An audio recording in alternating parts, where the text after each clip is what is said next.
Amém. Confesso que é sempre um grande desafio. Foi me colocado a responsabilidade de estar trazendo a palavra hoje.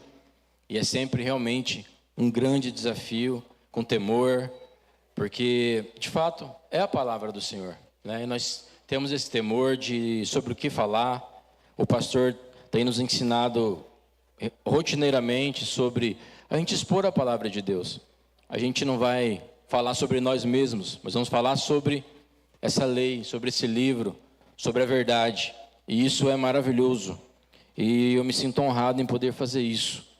Hoje nós vamos falar sobre um salmo muito conhecido, que é o Salmo 126.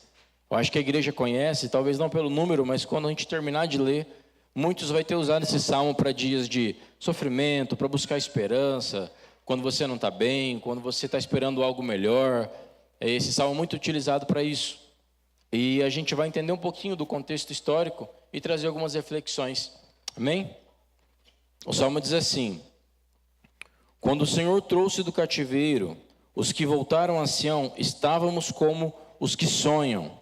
Então a nossa boca se encheu de riso, e a nossa língua de cânticos. Então se dizia entre as nações: grandes coisas fez o Senhor a estes. Grandes coisas fez o Senhor por nós, e por isso estamos alegres. Faze-nos regressar outra vez do cativeiro, Senhor, como as correntes do sul. Os que semeiam em lágrimas cegarão ou colherão com alegria. Aquele que leva a preciosa semente, andando e chorando, voltará sem dúvida com alegria, trazendo consigo os seus molhos, ou seus feixes, ou o fruto da colheita, né? Existem várias versões. Amém? Esse é o texto. Eu queria que você caminhasse comigo essa noite, porque eu tive algumas reflexões enquanto eu estava estudando essa palavra, que eu acho que elas são muito coerentes para os nossos dias, porque a palavra de fato ela é sempre coerente para os nossos dias, porque ela é viva, ela não tem espaço, não tem tempo, ela é a palavra do Senhor e nós cremos nisso. Esse salmo ele foi escrito em um momento, é um salmo de romagem, de caminhada, foi escrito num momento muito importante e histórico e relevante da história do povo de Israel. Por quê? Porque nesse momento aqui, eles estavam sendo libertos do exílio da Babilônia. Os 70 anos que eles ficaram exilados na Babilônia. Esse foi o segundo maior exílio que o povo de Israel sofreu. O primeiro foi no Egito, 400 anos, se eu não me engano. Exatamente, o pastor está aqui, ele ajuda a gente. 400 anos e depois na Babilônia. 70 anos de exílio. As cidades foram devastadas pelo rei Nabucodonosor, que vinha dominando e conquistando o mundo inteiro. Era um reinado que tinha conquistado o mundo naquela época. E todos sabemos como acontecia, né? Eles não chegavam: ô pessoal, vamos sair daí? Vocês têm assistido as guerras que nós temos atualmente. Claro, lá não tinha tecnologia, mas a força sempre foi a mesma. Eles expulsavam as pessoas, matavam as pessoas, devastavam as cidades. Eu tive o prazer de ir em Jerusalém. E a cidade, se eu não me engano, ela foi construída 26 vezes. Tanto que quando você vai olhar os muros, por exemplo, de Jericó, que também aconteceu a mesma coisa, ou os muros originais de Jerusalém, de Jericó, é muito profundo. Porque a cidade ela foi sempre reconstruída, porque ela era tomada por alguém. Ela era tomada para quê? Para que aquele novo reino, aquele novo país, aquele novo rei, ele tivesse o domínio. Era dele agora, eles reconstruíam, eles faziam de novo. Aconteceu isso com o povo israelita. Eles foram devastados, eles foram destruídos. E esses 70 anos, meus irmãos, o que me deixa assim, que foi uma reflexão que Deus trouxe muito forte ao meu coração. Ele foi previsto pelo profeta Jeremias. Se a gente vê na palavra do Senhor, e isso aconteceu, é uma profecia. Ele falou antes que acontecesse. Se conseguir colocar Jeremias 25:12, por favor. Jeremias 25:12. Acontecerá, porém, que quando se cumprirem os 70 anos, visitarei o rei da Babilônia. Uau! E esta nação, diz o Senhor, castigando a sua iniquidade, e é da terra dos caldeus. Jeremias já tinha predito que isso iria acontecer. Agora, o porquê que aconteceu? O porquê que aconteceu? A Babilônia, ela foi um chicote de Deus para o povo de Israel. Ela era vara, ela era correção, porque nós acompanhamos o povo durante essa trajetória, desde o Êxodo até aqui. Nós conhecemos muito bem a história, e nós conhecemos muito bem a característica do povo, que era de desobediência. Então, os babilônicos, eles eram a vara de Deus, o castigo de Deus para os israelitas. Deus estava usando aquele povo para tentar trazer de volta os seus filhos para ele. Porque eles pediram juízes, reis, profetas, eles tiveram tudo isso, eles foram guiados. O que eles pediram, Deus fez, mas eles sempre se desviavam do caminho do Senhor. Então, isso acontecendo, o profeta Jeremias, se você ler o livro todo, você vai ver, ele está gritando contra a nação: voltem aos seus caminhos, voltem aos caminhos do Senhor, porque senão algo muito ruim virá sobre vocês. E Deus, ele faz isso, ele corrige a gente, porque nós erramos. Na verdade, quando nós lemos essa história, a gente fala muito, o povo israelita era desobediente, mas se você fizer uma reflexão verdadeira, você vai ver que nós temos muitas semelhanças com esse povo. Nós também falhamos, nós erramos, sabendo que está errado. Mas Deus, ele está sempre disposto a dar um recomeço, a permitir uma reconstrução. Mas às vezes, a vara, ela tem que vir, né? O pessoal não fala mais muito em vara, a Bíblia, ela fala sobre isso. Mas o filho, quando a gente vai corrigir, nunca é, meu nenenzinho. Não estou falando sobre bater, mas você corrige, você dá uma bronca, você tenta endireitar. Deus, ele é o nosso Pai, ele faz a mesma coisa. O povo estava passando por esse momento. Mas no momento de maior desesperança, Deus mostrou que está sempre preocupado com os seus filhos. Um dos problemas nossos, quando nós estamos analisando a Bíblia, sabe qual que é? A gente lê o texto, eu falei até isso no nosso GC esses dias. A gente lê o texto como se fosse um simples texto. São 70 anos. Alguém aqui tem mais de 70 anos? 60? 60, tem uma pessoa de 70 anos. Você não consegue contar a sua história em um dia. Não consegue. Então a Bíblia, ela traz esse resumo. A gente perde a percepção do que de fato Deus está querendo falar. São 70 anos. Muito tempo sofrendo sob o jugo de um rei. Sob o jugo de um rei que, pode apostar, ele não era cristão. E o que acontece? Deus manda agora o rei Ciro, o persa, Ciro o Grande. Esse homem, esse rei, ele vem dominando os reinos, inclusive Babilônia. Ele consegue subjugar a Babilônia. E o que acontece? Ciro liberta o povo de Israel. É isso que eu quero que você entenda o versículo com esse contexto. Então Ciro liberta o povo de Israel, permite que ele volte para Jerusalém para reconstruir a cidade. E nesse momento ele manda escolta, ele junta recursos, ele permite que o povo volte. E pode apostar uma coisa, eu consigo entender o versículo 1 do Salmo agora, já vamos entrar nisso, porque era o lugar mais improvável.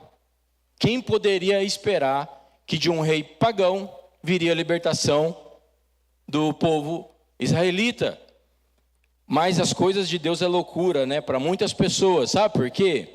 Porque Isaías, se puder colocar 44:28, e isso chega a me deixar arrepiado, porque a gente não pode normalizar isso. Eu acho que foi 200 anos antes de acontecer. Olha o que Isaías falou. Quem diz de Ciro, é meu pastor, e cumprirá tudo o que me apraz, dizendo também a Jerusalém, sê edificada, e ao templo funda-te. O rei Ciro mandou o povo de Israel fazer o quê? Edificar quem? Jerusalém. Jerusalém foi reedificada. A profecia foi feita lá atrás. Nós não podemos normalizar isso. Um dos problemas do povo de Israel, que é um dos nossos problemas, até quando lemos a Bíblia, sabe qual que é? Eles normalizavam o sobrenatural. Eu não posso normalizar uma profecia que aconteceu séculos antes, ela acontecer exatamente como foi predito. O povo, eles se acostumaram, eles saíram do deserto, Cleito, Eles foram libertos do exílio. Eles estão no êxodo, estão andando no deserto com Moisés. O mar se abre, a gente fala como se fosse normal.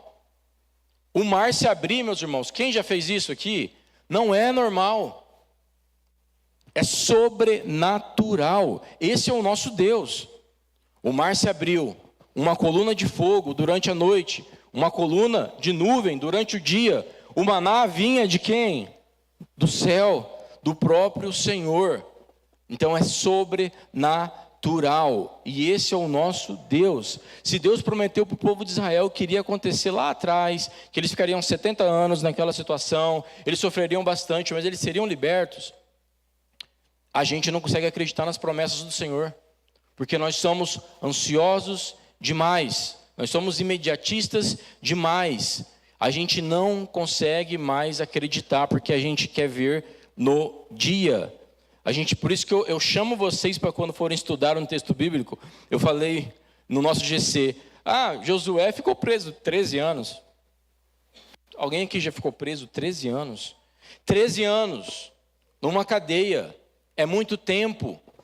É muito tempo. Então, o que o Senhor faz, o que o Senhor fez através dessas pessoas que estão escrito aqui, isso é muito importante. E nós precisamos analisar da maneira correta.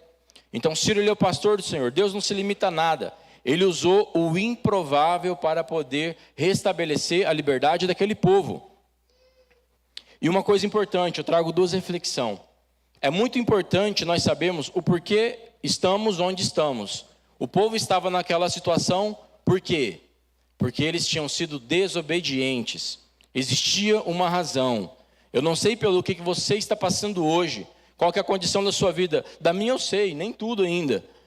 Mas a gente precisa fazer essa reflexão. Por que nós estamos onde estamos? O que nos levou até essa condição desse momento? Por que minha vida está desse jeito agora? A gente costuma ver coach na internet, ele sempre vai falar assim, cuidado, não se aproxime de pessoas tóxicas, aquele negócio todo. De fato isso existe, acontece, mas o tóxico nunca somos nós, né? É sempre o outro. É sempre o outro. Nós estamos pegando a nossa culpa, os nossos problemas, as responsabilidades e passando para o outro, para o pastor, para o marido, para a esposa, para os filhos. Então nós precisamos entender o porquê que eu estou aqui nesse momento. Porque Deus, ele quer fazer conosco igual ele fez com o povo de Israel. Permitir a reconstrução, trazer libertação. É isso que ele quer fazer com a minha vida e com a sua vida. Enquanto eu estou falando, tente buscar na sua mente, não sei a situação que você está passando, mas o porquê que eu estou aonde eu estou. E outra coisa, outra reflexão, enquanto eu não entro no texto, que eu tive, que eu quero compartilhar com a igreja. É muito gratificante chegar no destino. É muito gratificante. Mas é muito mais importante nós desfrutarmos e reconhecer o Senhor, o nosso Deus, durante a caminhada. Porque Deus, ele prometeu, eu darei para vocês uma terra. Concordam? Parecia que seria talvez, daqui uma semana nós estamos lá, né? 40 anos. 40 anos. Demorou para a promessa se cumprir. E o povo, ele não observou Deus no caminho. Deus estava em todos os lugares. Nuvem, como eu disse, no maná, no fogo de noite, na água brotando da rocha, no mar se abrindo. Eles não conseguiram ter a percepção de Deus. E nós somos assim muitas vezes. O nosso dia a dia é tão corrido que a gente não consegue ser feliz no dia a dia. A gente fica sempre esperando aquele dia melhor, não é verdade? Aquela promessa. O dia que eu vou estar com a minha conta cheia, eu vou estar feliz. O dia que isso acontecer, eu vou estar feliz. E por que a gente não desfruta o Senhor e reconhece que Ele está durante a nossa caminhada? Essa é a reflexão. Porque afinal, a alegria do Senhor é a nossa força. Esse é o contexto histórico, essas reflexões que eu tinha para trazer para a igreja. Mas vamos falar sobre os versículos. Quando o Senhor restaurou a sorte de Sião, ficamos como quem sonha. Agora eu acho que a gente consegue entender um pouquinho melhor, né? Porque de maneira poética, o salmista, que eu não sei quem que é, eu acho que não tem relato de quem tem escrito, ele está falando que ficamos como quem sonha. Por quê?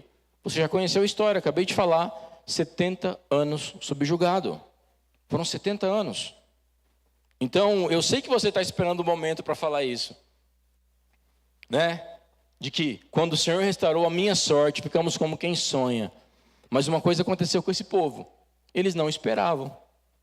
Eles não esperavam.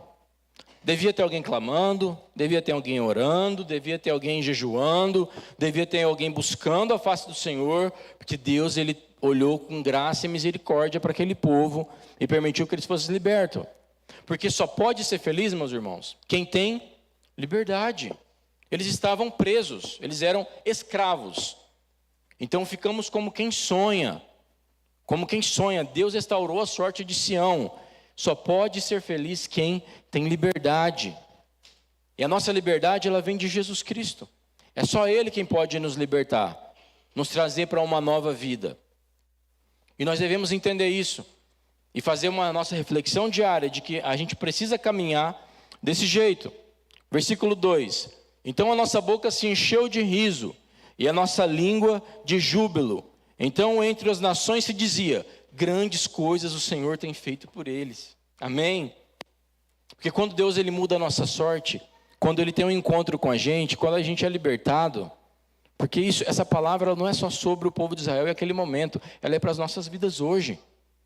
Porque quando nós somos libertos, há uma mudança de vida, nós somos diferentes a partir de então. E quem vai falar? As nações falavam, né? Por que eles falavam? Rapaz, 70 anos eu pensei que eles iam acabar esse povo, eles iam ficar para lá para sempre. Porque outro rei mais poderoso ainda veio e ganhou de Nabucodonosor, mas ele libertou o povo. Então as nações falavam, como elas falam também de nós. Fulano fazia isso, mas ele não faz mais, ele mudou. Se eu era reconhecido pelos meus erros, agora talvez eu não seja mais, não que eu deixe de errar. Mas a gente tem uma mudança de vida. Se o Cleito era reconhecido pelo erro dele, a partir de agora as pessoas vão ver, cara, o Cleito, quem nunca ouviu isso? De um novo convertido, de uma pessoa que a cidade conhecia por muitos problemas, de repente o cara está na igreja. Rapaz, fulano de tal, está lá na igreja. A libertação, ela traz isso. Ela não atinge só a nós mesmos, mas ela também atinge os nossos vizinhos, a nossa família, as pessoas que estão perto de nós, que estão nos observando. Eu lembro do Chris Duran, que era um artista famosíssimo da época, né? Um artista pop, muito famoso. Quando ele aceitou Jesus, foi um choque para o mundo inteiro e o mundo cristão, porque ele virou um pastor. Ele abandonou toda aquela vida que ele tinha. Então é mais ou menos isso, todo mundo. Uau, olha só, Chris Duran foi liberto. Agora ele é de Jesus, não é mesmo? Agora nós somos de Jesus. Nós não somos perfeitos, como esse povo não era, como ninguém é. Mas quem nos justifica é perfeito. Jesus Cristo, que morreu por mim e por você. Ele é perfeito. E nos chama a perfeição também, a santificação. Esse texto, para vocês entenderem melhor, ele é dividido em duas partes. A primeira parte, até o versículo 3, é quando eles estão felizes pela libertação, a alegria é a presente, pelo que aconteceu de fato, agora. E depois eles estão pensando na alegria futura, estão agradecendo pela alegria futura. Porque pensem comigo, beleza, o rei mandou a galera embora, né? Vai lá, vai reconstruir, como se fosse fácil. Imaginem só, se Jerusalém tinha sido desocupada durante tanto tempo, vocês não acham que tinha outro povo lá? Tinha outro povo lá. Os recursos eram limitados. Eles tinham tentações diárias. Esse povo pensava, caramba, nós estamos aqui porque nós somos idólatras. A gente abandona nosso Deus em tempo inteiro. Será que não vai acontecer de novo? Esse era o desafio deles. Eles foram libertos. Mas agora eles assumem um outro desafio. O desafio de prosseguir, de resistir às tentações e de começar uma nova batalha. Quando você se converteu, pense comigo. É sempre assim, quando a gente se converte, a gente tem aquela sensação de que agora nada pode me abalar, está tudo certo, não tem mais problema, né? Aquela promoção sobre você aceitou Jesus, os problemas acabaram. E muito pelo contrário, quando nós aceitamos Jesus, quando nós temos a libertação de fato, agora começa um outro processo. Um processo de luta, um processo de busca, e é o que aconteceu com esse povo. Eles passaram pelos dois processos, de libertação do povo, de de Nabucodonosor, da Babilônia. Eles voltam para o seu lugar, mas agora eles têm que reconstruir a cidade. Eles têm que reconstruir a cidade com inimigos, com recursos escassos, cheio de problemas. Eu tenho certeza, meus irmãos, isso não é uma adivinhação, mas tem pessoas aqui que precisam reconstruir. Porque a sua vida está um caos, muitas coisas aconteceram, e está uma bagunça, e você precisa reconstruir algumas coisas. E Deus, Ele nos chama exatamente para isso, para a gente deixar aquilo que passou, e a gente iniciar uma reconstrução em nossas vidas. Porque o medo que você está sentindo aí, que eu estou sentindo aqui, que nós temos esse medo, esse povo também teve. Mas eles tinham uma coisa do lado deles: o Senhor. O Senhor estava com eles e tinha liberado uma palavra para eles: vai lá que tudo vai dar certo. Tudo vai dar certo não significa tudo vai ser fácil. São duas coisas muito diferentes. E a confusão que a gente faz na nossa cabeça: não, aceitou Jesus, agora está tudo certo. É uma verdade absoluta, está tudo certo. Mas está tudo fácil? No mundo tereis aflições, mas tende bom ânimo, pois eu venci o mundo. Jesus disse isso, não foi o Eliseu. Tende bom ânimo, eu venci o mundo. Os nossos desafios diários, eles continuam. Mas Deus está nos chamando para reconstrução, para restauração. Eu não sei o que você precisa restaurar na sua vida. Eu sei o que eu preciso restaurar na minha. E nós temos que lutar por isso. Porque não foi moleza não, irmãos. A Bíblia relata em Esdras, se puder ler o livro, leiam. Ele estava com uma mão na colher de pedreiro, né? Claro que não era uma colher de pedreiro. Restaurando o muro, e a outra mão na espada. Porque é uma batalha a nossa vida cotidianamente. Mas o Senhor nos dá graça. Ele nos dá graça, sim. Paulo disse: Senhor, a tua graça me basta. É isso que importa. O versículo 4, ele começa: restaura, Senhor, a nossa sorte, como as torrentes do Neguebe. É o processo para se chegar no propósito. Então, o que eu tenho para falar para você essa noite? Não desanime. Se não está fácil, eu sei que não está. Não está fácil para ninguém, né? Aquele ditado. Mas existe um processo e nós temos um objetivo, e o Senhor vai nos ajudar. A gente tem que manter o nosso coração sensível para que a gente consiga perceber durante essa caminhada, muitas vezes difícil, árdua, com muitas lágrimas, que o Senhor, Ele está conosco. Que o Senhor permanece conosco, que é o Senhor que nos dá força para continuar e para vencer. Pelas suas forças, Peniel, Pastor Lucas, Jackson, vocês não conseguem, o Eliseu não consegue, nós não conseguimos. Mas com o Senhor do nosso lado, trazendo uma palavra de vitória e garantindo que Ele vai estar conosco, tudo vai dar certo. Isso não nos transforma em pessoas melhores. Paulo disse assim: o bem que eu quero fazer eu não faço, mas o mal está diante de mim. Então é uma condição humana. Os israelitas eram assim, nós somos assim. Mas a gente tem um livro aqui para aprender sobre ele, né? Aprender sobre ele. Então o deserto que nós estamos hoje, ele é passível de saída. É possível melhorar. É possível vencer. Por quê? Porque Jesus nos prometeu isso. Os que com lágrimas semeiam, com júbilo cegarão. Júbilo. Eu acho que todos já ouviram esse texto, porque ele é uma frase de efeito, né? É forte. Os que com lágrimas semeiam, com júbilo cegarão. Ou seja, já está deixando muito claro que o caminho era árduo, que a condição era difícil. Eles estavam chorando. Mas a promessa é: os que com lágrima semeiam, com júbilo cegarão. Então eu não sei qual que é o seu choro hoje, mas essa é uma palavra de esperança. Mas a sua lágrima, um dia ela se transforma em júbilo. Mas é claro, você tem que estar no caminho da reconstrução, meus irmãos. Que chorar à toa não adianta nada. Mas agora chorar quando você está no propósito do Senhor, isso adianta. Porque Ele vai continuar nos abençoando e nos sustentando com as suas mãos. Porque chorar, a gente pode chorar por qualquer motivo. Mas você está na sua caminhada com um objetivo claro, que você tem que chegar até Jesus. E você está chorando nesse caminho, a promessa do Senhor é essa. Você vai colher com alegria. A caminhada ela pode gerar lágrima, mas quando a gente chega no destino, né? Quem aqui já passou por uma caminhada longa? Quando você chega no final, cara, tá aí os legendários. Cadê os legendários? Quando termina, qual que é o sentimento quando termina? Exato. Você tem aquela satisfação, aquela gratidão. Eu finalizei, eu terminei. Por quê? Porque o caminho foi difícil. E o caminho da nossa vida ele é difícil, sim. Mas a gente precisa combater o bom combate, para que um dia a gente conquiste a coroa da vida.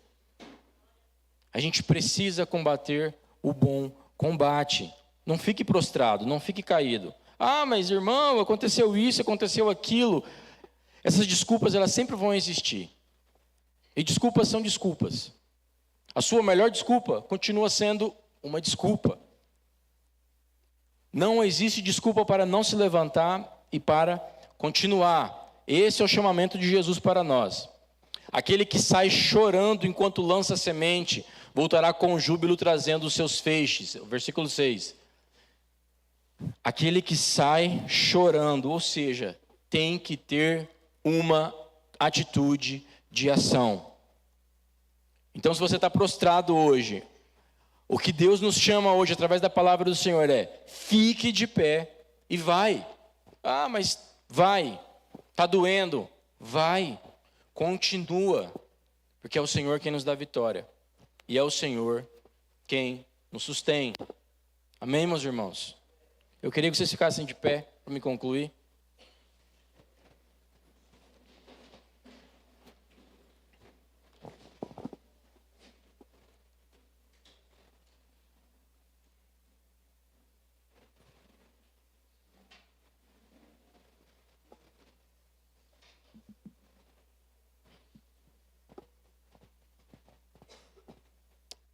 As nossas lágrimas, as nossas fraquezas, os nossos problemas não podem ser um impeditivo para nós continuarmos. Guarda isso no seu coração. E durante essa caminhada difícil, essa caminhada de dor, de frustração, de queda, de pecado, de problema, o Senhor, Ele está te chamando para reconstrução, para reconciliação. É isso que Ele está fazendo. Porque essa é a caminhada da nossa vida. Isso daqui é um retrato da nossa vida, do ser humano. O ser humano nasce, ele erra, ele tem problemas, ele sofre, ele também tem muitas alegrias. Mas a palavra é para quem está passando por um momento difícil. Quem precisa reconstruir alguma coisa em sua vida. Mas na sua mente vem vários pensamentos tentando desestimular você. Você acha que aqui todo mundo voltou para Jerusalém? Não, a Bíblia diz isso. Não voltaram todos. Muitos ficaram. Como muitos queriam ficar no Egito, queriam voltar para o Egito. Porque não é uma caminhada fácil. Fácil é você não fazer nada. Aí é moleza. Mas se você sabe, sente no seu coração que você tem, que Deus está chamando você para algo, para a vida eterna esse algo. Você tem um propósito aqui, que você tenha confiança nele, e que você deposite as suas lágrimas no Senhor. Suas lágrimas sejam lágrimas de arrependimento, que se for lágrimas de dor também Deus vai receber, porque Deus não desperdiça o sofrimento. O sofrimento para Deus é uma ferramenta, que Ele utiliza para aperfeiçoar o meu e o seu caráter. Então não importa o que está acontecendo, o que está passando, o que importa é qual decisão você vai tomar. Porque enquanto aquele povo estava naquela condição, importava se o rei falasse: ó, pessoal, pode levantar as barracas e vai para Jerusalém. Ah, eu não quero. Não tinha acontecido nada. Você tem que querer. Você tem que dar o primeiro passo, porque aquele que sai chorando e semeando pelo caminho vai colher os seus feixes. Vai ter a sua colheita, mas tem que ter uma ação. Nós precisamos fazer isso. Eu quero que você feche seus olhos. Eu não vou pedir para ninguém vir aqui à frente, mas que você pense no que foi dito. E que você pense em tudo que tem acontecido na sua vida. E que você saiba que você tem um Deus que tem um Deus que zela por você. Ah, mas eu não sou merecedor, eu não sou merecedora. Ninguém é. Não somos. Mas o que Ele fez por nós um dia na cruz, nos justificou. Ele foi o sacrifício perfeito. Ele comprou todos os nossos pecados. Mas você precisa tomar uma decisão. A decisão de se levantar e de mesmo em lágrimas, em choro, sangrando, com dor, você continuar caminhando. Que você desfrute o Senhor pelo caminho.